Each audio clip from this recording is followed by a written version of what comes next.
Bom dia a todos. Nós vamos falar hoje, na Escola do Espírito, sobre bem-aventurados os que têm sede e fome de justiça, do livro Sermão da Montanha, de Humberto Rhoden. No início, sempre nos reportamos a justiça, pensamos em justiça como sendo algo ligado à retidão, ligado ao que é justo, ao que é correto, E nós temos como símbolo da justiça a estátua, com os olhos vendados, simbolizando e significando que todos são iguais perante a lei, Todos têm iguais garantias legais. E nós sabemos que na realidade, no nosso cotidiano, ainda não conseguimos que essa justiça, que essa retidão alcance a todos, Que todos tenham seus direitos assegurados. Isso ainda está distante da nossa realidade. Mas o convite que Humberto faz para que enxerguemos e olhemos essa justiça, sob um outro prisma. Saímos do entendimento dessa retidão, do jurídico, do sentido literal de justiça e passemos a olhar a justiça de uma outra forma. Ele traz e conceitua a justiça como sendo a compreensão intuitiva de Deus, que seria a mística e o seu natural transbordamento na vida cotidiana, que isso se traduziria nos nossos atos através da ética. E lembrando do tema, do título deste capítulo, Bem-aventurados os que têm fome e sede de justiça, eu me recordo de uma música do Titãs, Comida, que ela questiona: você tem fome de quê? Você tem sede de quê?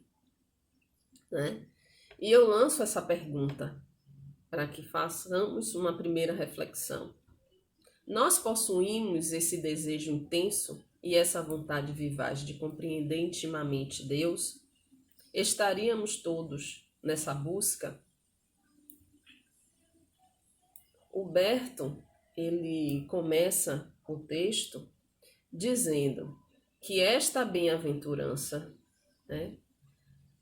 visa, sobretudo, ela se direciona aos insatisfeitos, aos descontentes consigo mesmo, os que sofrem o tormento do infinito, a nostalgia do eterno, os que vivem ou agonizam em uma estranha inquietude metafísica, os que creem mais no muito que ignoram do que no pouco que sabem.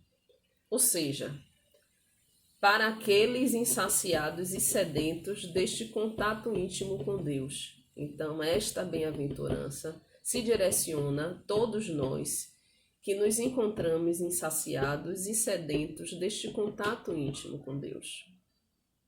E eu quero destacar, esse trechinho que fala: os que creem muito mais no que ignoram do que no pouco que sabem. Muitas vezes, nas nossas reflexões, nas nossas andanças, nos prendemos muito à nossa ignorância, aquilo que ignoramos, aquilo que ainda não sabemos. Focamos naquilo que ainda não dominamos, esquecemos do que já temos conhecimento. Precisamos entender que todo aprendizado e conteúdo adquirido, ele é válido, ele tem sua razão de ser. Precisamos sempre partir de um ponto. Toda a nossa caminhada começa com um passo, E a nossa trajetória espiritual não é diferente. Temos a nossa infância espiritual, a nossa adolescência, e cada fase tem seu conteúdo peculiar e aprendizado correspondente. Nós já possuímos, sim, uma compreensão de Deus. Ela pode ser incipiente, ela pode ser superficial, infantil às vezes, né? Quando nos reportamos e lembramos de Deus como um senhor barbudo, de cabelos brancos, longos, sentado numa cadeira, naquela poltrona do papai, né? Muitas vezes ainda entendemos e pensamos em Deus com essa imagem, né? Mas já iniciamos, né, esse processo de entender, de compreender essa relação, começar essa relação íntima com Deus, que está no nosso DNA espiritual, né? E em nossas idas e vindas, vamos aguçando essa percepção da divindade.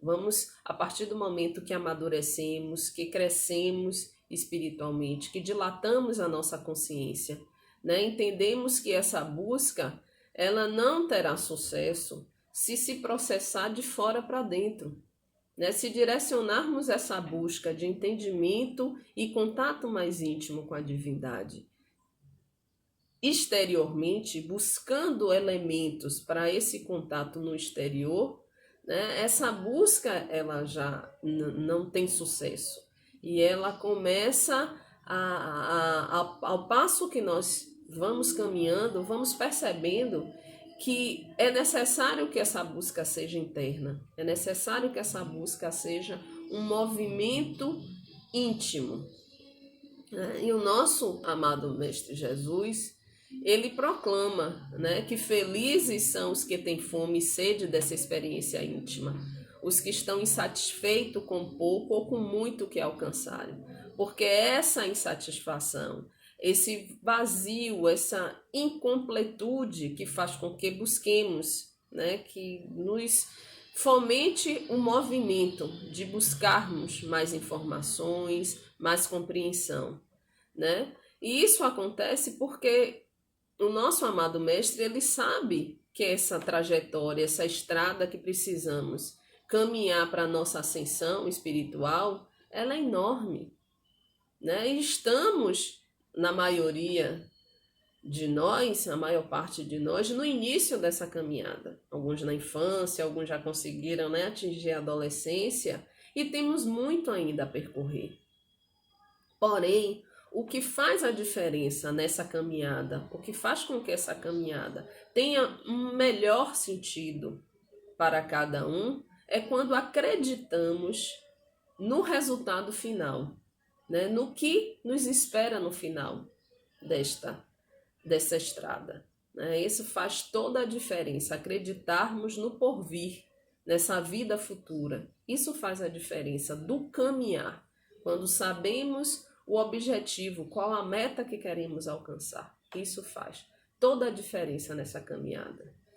E o Berto, ele compara, né, a nós espíritos, nessa trajetória, nessa caminhada, nessa busca incessante desse contato íntimo, dessa compreensão da natureza íntima de Deus, às aves migratórias, né, as aves que vivem nas regiões onde, quando chega o outono, essas regiões são mais frias e instintivamente elas procuram migrar numa direção em que vai levá-las a regiões mais quentes, né, onde a luz e o calor vai se fazer presente. E isso instintivamente a natureza impele quando chega nesses períodos, impulsiona que essas aves elas sigam essa trajetória, né? Busquem essa luz e este calor. E isso, nós vivenciamos isso, né? O homem, nós enquanto seres humanos, espíritos encarnados, né? Hoje, aqui no nosso grande educandário chamado planeta Terra, nós, para que a gente sinta essa necessidade, né, essa nostalgia, como Humberto faz, metafísica, né, de ultrapassar fronteiras de vivência. Precisa que sejamos motivados muitas vezes por um cansaço, por um pessimismo, ele traz até esse termo, da vida terrestre, né? Vamos pensar assim, precisamos nos incomodar com o que estamos vivendo, para que procuremos algo melhor, para procuremos estar em situação melhor, não é? E precisamos sentir com maior ou menor intensidade esse anseio de algo que muitas vezes não vimos, mas que essa existência intuitiva nos dá a certeza. Na verdade, poderíamos dizer que o nosso espírito, né, similar a essas aves migratórias, ele anseia pela essa vida futura, né, pelo reino dos céus, que nos foi prometido pelo nosso Divino Mestre. Instintivamente, nós, espíritos, buscamos a luz, como insetos, né, buscam a luz ao cair da noite, como as aves, essas aves migratórias, né, que migram de terras frias para as zonas tropicais em busca do sol e do calor, né? E interessante também a colocação de Humberto ao falar que os que mais possuem a Deus mais o procuram e, consequentemente, mais sofrem e mais se regozijam. E aí é interessante porque é um paradoxo, né? Como é que quem mais possui Deus e mais o procura, mais sofre e mais se felicita, né? E aí ele traz que toda conquista no terreno espiritual sofre a sua própria insuficiência. Na vida presente, o homem espiritual é vítima da sua espiritualidade e mártir da sua própria mística. Quanto mais caminhos percorridos, mais nos apercebemos da real distância que ainda precisamos percorrer, né? A fome e sede de justiça, ou seja, da divina presença, surge e se retroalimenta dessa percepção da distância ainda a ser percorrida, né? Quanto mais compreendemos essa vida futura, como mais compreendemos a nossa trajetória enquanto espíritos que fomos criados simples e ignorantes para, através das nossas idas e vindas, através do nosso caminhar, através do nosso exercício do livre-arbítrio, chegarmos ao final na perfeição, né, permitida à criatura. E essa caminhada ela é longa, né? A depender das nossas vivências, das nossas atitudes, ela pode ser mais curta, né? Mais longa, mais dolorida, menos dolorida. E a partir do momento que dilatamos a nossa consciência, que mais intimamente vamos compreendendo a divindade, vamos percebendo que é o dito que falamos. Quanto mais eu sei, eu percebo que menos eu sei, né? Então, quanto mais caminhamos, quanto mais buscamos nos aproximarmos de Deus, percebemos que a estrada é longa, que ainda temos muitas poeiras a deixar no caminho, temos muitas, né, mazelas a transformar, temos muitas ações, temos muitas coisas a mudar do nosso caráter, do nosso perfil, da nossa personalidade. Precisamos fazer muitas mudanças. E aí eu volto, né, a perguntar: você tem fome de quê? Você tem sede de quê? Né? Nós vivemos tão mergulhado nos nossos afazeres do cotidiano, do nosso dia a dia, que na maioria das vezes focamos mais as nossas energias em saciarmos somente o que a carne solicita, né? Eu sinto fome, então eu tomo café, eu almoço, eu faço lanche, eu bebo água, enfim, porque o corpo me cobra isso. O corpo grita e eu sinto, né, essa necessidade. Mas e a alma? Qual seria a fome da nossa alma? Qual seria a sede da nossa alma? Em João, capítulo 6, versículos de 54 e 58, Jesus afirma o seguinte: quem come a minha carne e bebe o meu sangue tem a vida eterna, e eu ressuscitarei no último dia. Porque a minha carne verdadeiramente é comida, e o meu sangue verdadeiramente é bebida. Quem come a minha carne e bebe o meu sangue permanece em mim e eu nele. Assim como o Pai que vive me enviou, e eu vivo pelo Pai. Assim, quem de mim se alimenta também viverá por mim. Este é o pão que desceu do céu. Quem comer este pão viverá para sempre. As palavras do Mestre, ela nos sinaliza que é possível, sim, chegar a um grau, né, de intimidade tamanha com Deus que poderemos afirmar, como ele afirmou em João, capítulo 10, versículo 30. Eu e o Pai somos um. Mas aí eu pergunto, o que é necessário para que isso aconteça? O que é necessário, né, para que tenhamos essa tamanha intimidade com Deus? Precisamos amadurecer. E aí eu trago 3 pontinhos, 3 palavras que são ditas na música, né, dos Titãs, Comida, e que me trouxe, me veio à mente algumas reflexões. Ele traz na música desejo, necessidade, vontade, né?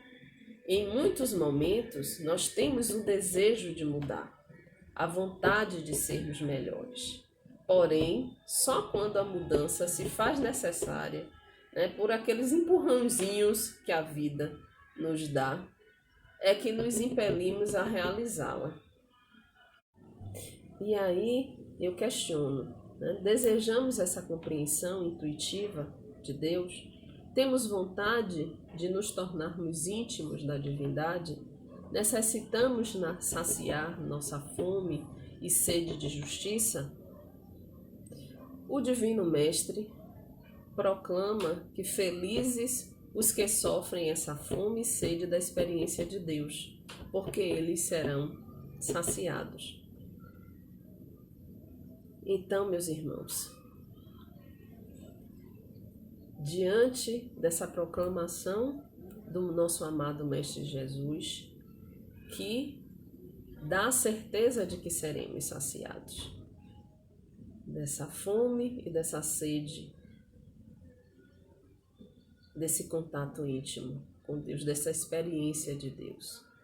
Então, eu encerro a minha fala de hoje dizendo que tenhamos fome de amor e justiça, que tenhamos sede de paz e de luz, que não nos falte o pão que alimenta o corpo, que o pão da vida sacie e nutra o nosso espírito. Muita paz para todos.